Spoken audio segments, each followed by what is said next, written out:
Hi everyone, I'm glad to have you back here, the best place to be to create a home and a life that you love. I'm Francesca Very, life architect and professional organizer and minimalist coach. And today I am in my daughter's room. And so I just want to show you the process that I'm going to go through with lightening her load. We're going to do a little bit of purging. So I want to show you what a quick declutter looks like, but also just a regular declutter, and give you some tips on what you need to do in order to do that in your own closet. Now, most of the time when we're talking about closets, people want to, there's a lot that can go into making decisions. That's a big reason why a lot of people don't. They don't know if they're going to wear something. They don't know if it's going to come back in style. They don't want to let go of something that they may have spent money on. And I understand those concerns and those objections. And I think it's important to work through them and ask yourself a series of questions. So I'm always coaching people on asking the questions: do I like it? Do I need it? Do I use it? Because it takes the emotion out of the object. So it might be clothes, it could be something someone gave you. Because really what you're trying to get at is what is benefiting you in your life today. In terms of my daughter, you know, she has, as we all do, limited space. So I want to make sure her closet works for her. She has more hanging space than she does have drawer space. So I want to show you what her closet looks like. And we're going to go through these series of questions. Does she like it? Does she need it? Does she use it? It's a little bit easier because she's 13. So when we talk about things, whether or not she's going to need it, it's either going to fit her or it's not, right? So there are a lot of things in her closet that don't fit her anymore. So the decisions come a little bit easier. Before we start any purge, before you do any kind of decluttering in your house, I want you to have your tools at the ready. Namely, I always have a garbage bag, and this is for things that are going to be donated.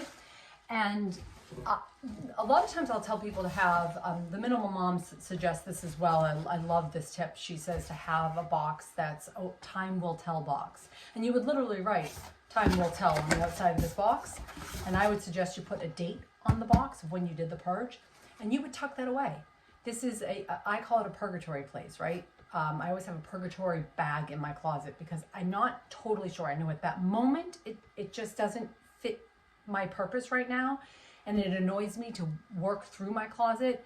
And you know, oh my God, why is this still here? So I put it in my purgatory bag and I leave it there. And after about a month, I go back and I revisit that. And that's what a time will tell box is. So if you're gonna have a box like this, a time will tell box, I suggest you date it and then you put on your calendar. This is really important to sort of clear the decks. Put on your calendar to review that time will tell box. So go ahead a month. You could do 2 months, even 3 months. A lot of the things we're going to purge today are things that don't fit her anymore, really. And they probably don't like her. So I'm going to ask the practical questions because I want her to think practically instead of emotionally. Okay, so let's get started.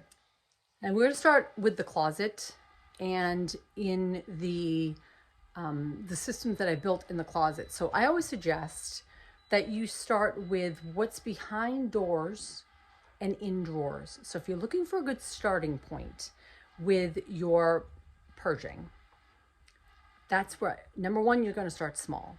And I'm going to suggest that if you start behind a door, you know, and then look on a shelf or in a drawer, do one drawer at a time, or, you know, when you open the door, one shelf at a time, or maybe it's the whole closet, but choose a closet versus looking at the entire room or the entire dresser.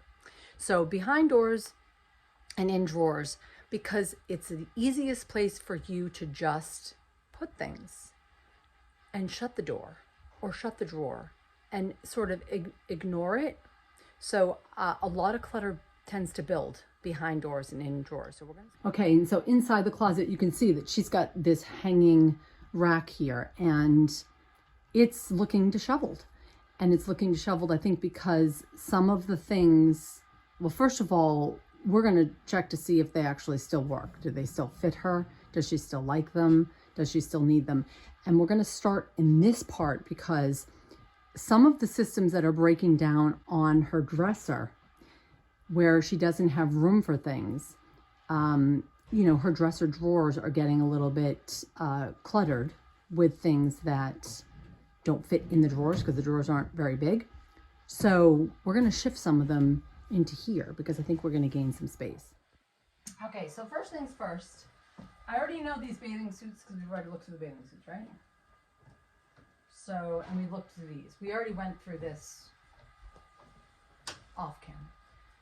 These are the things I want to know because this probably a jacket, wherever you can hang up something. So she has more closet space than drawer space, I told you. So we want to make this closet work for her.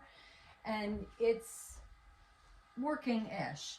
But I think that the more consistently, this is a tip, the more consistently you can, maybe every 3 months or every season at least, go through the items in the closet, in your dresser, anything, even your file cabinets, right? Wherever you're putting things behind a door or in a drawer, know that things pile up. It becomes easier to clutter. So this is for your horseback riding, right? And so that has to be hung up. Yeah. And it's not hung up because we didn't have enough hangers. Okay. We have some. Well, now we have some. And that's another supply, having good hangers, which I did go and buy. So that's what we're gonna use. Does this work for you anymore? Do you like this? Look at that, by that face. Okay, so we're gonna look at the donation bag. This is in good condition, can be donated. And look, we've already gained a drawer. Okay, what do we have? All right. So these are all do not fit. Boom. That does not fit, does it? That does not fit. I can just look at the size of these and see that.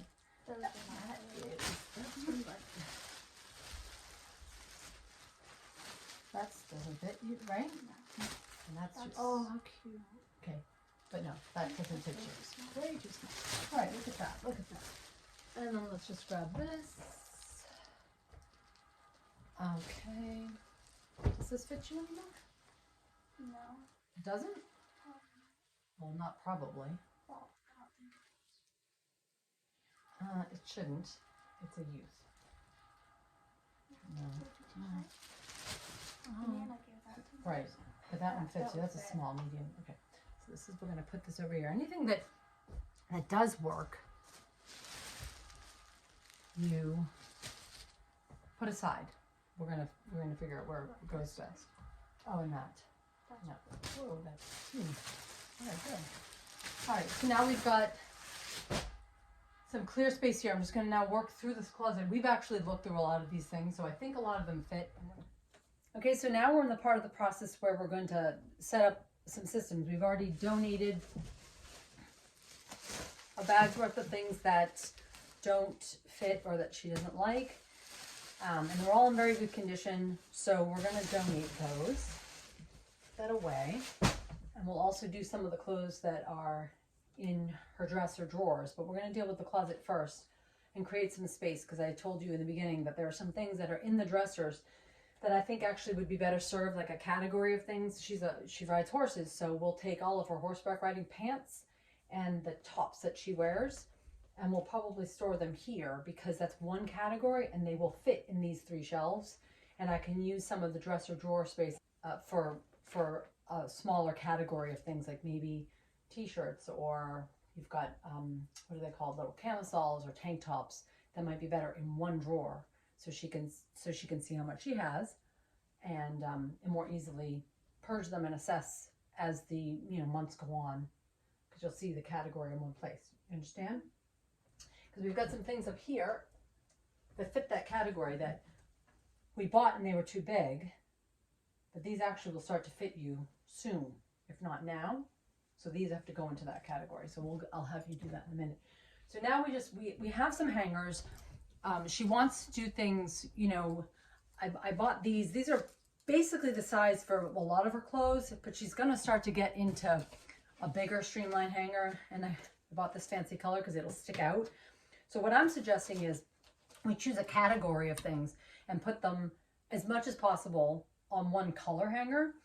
Her jeans and her pants, there are a lot of ways that you can store things on hangers. I just want to say, there are a lot of hacks out there, and I'm not a fan of them. Actually, I am a fan of them, the way they do sweaters and shirts so that they don't get the crease and what have you. And I'm go for it. I think trying a different, whatever way works for you, whatever feels good for you.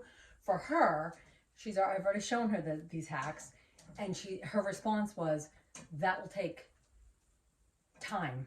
And so she would rather use these hangers and put things on the hangers that way. So whatever works for you is what you should do. If it annoys you trying to get things on these hangers, I totally recommend these streamline hangers because they are streamlined. Things don't slip off. So I like these hangers, and they're not very expensive. She's taken all of her pants, and what I'm going to have her do are your jeans. Yeah. Well, we hang pants because we don't have a lot of space in the dresser drawers. Plus, like I told you, she has more closet space. And so the more you can see the items, the more likely she is going to wear them. And then I will take it a step further. How you see them matters. So the system is built on how easily accessible she can see them. And that's where the color coding can help. So we're going to open this up. And you're going to...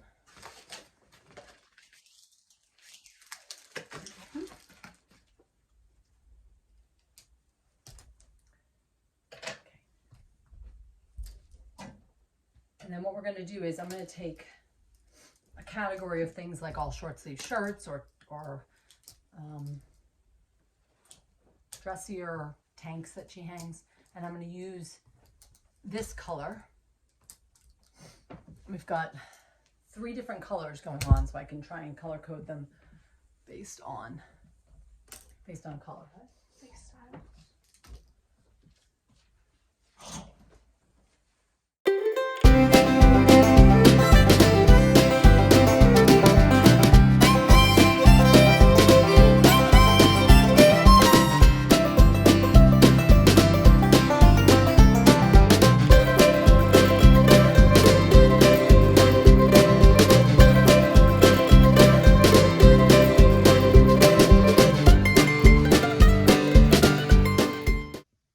Okay, so what we've done now is we've done the purge, and then what we did was we took categories and I used the different color hangers to denote a category. And this is why this helps. So what we've done is we've used hot pink for sweatshirts and heavier type shirts. I put a few extras. This is how much room she's going to be able to grow. So I'm giving her 3 hangers because that's assuming she will get a few more sweatshirts, but I won't let her go. Let me say I won't let. The suggestion is that you don't want to grow way beyond your environment. So I'm using how much space she has left in the closet to denote how many more we would add if we were going to add something without detracting something. So we did this color pink for all tank tops and short sleeve, no, just tank tops. And again, gave her a few extras here. And then these are all short sleeve and long sleeve shirts, and they're blue. And then her pants here, and then her dresses are back there. And I just want to say, so one of the things Chloe said was, wow, I didn't know I had so many clothes. And she feels, what did you say, Chloe? You said there was more space. Yeah, there's more space. You can see everything. So 2 things. Color coding allows you to designate categories. So for her, when she's putting things away, when she sees an empty light blue shirt, her thinking, because she picked these categories, she's going to be thinking this is for long sleeve and short sleeve shirts. And they're also at a certain spot in her closet, so she knows what that is. The same thing goes for having the sweatshirts and the pants being those colors. It's not necessarily that they have to all be different colors, but where they're placed and that they are grouped together by like items and then denoted by a color helps her see what she has and be able to put things back where they belong. So those are my tips for you. I want you to give a go. We're not done with her room yet. I'll take some other videos. We'll do some of her drawers. What we've done is we've taken out her horseback riding things and we've put them in this right here. So she can now see that that whole category. It's not something she's wearing every single day. And it's given her, now we have an entire drawer that's free. So where she has a lot of socks and her underwear and her undergarments, what have you. So we need a little more space. So now we can use drawers specifically in the same way we've denoted parts of the closet as well as the hangers, the specific color of hangers to designate a category. She'll be able to know, she'll be able to see things more easily in her dresser as well. Now it's your turn. I would love to see your progress in in your closet, pick a drawer, and purge first. And then, especially if you're in a closet, consider getting streamline hangers, consider getting maybe 2 or 3 different color hangers so you can denote your categories. And that's key for keeping you sort of in track and not taking in more than you need.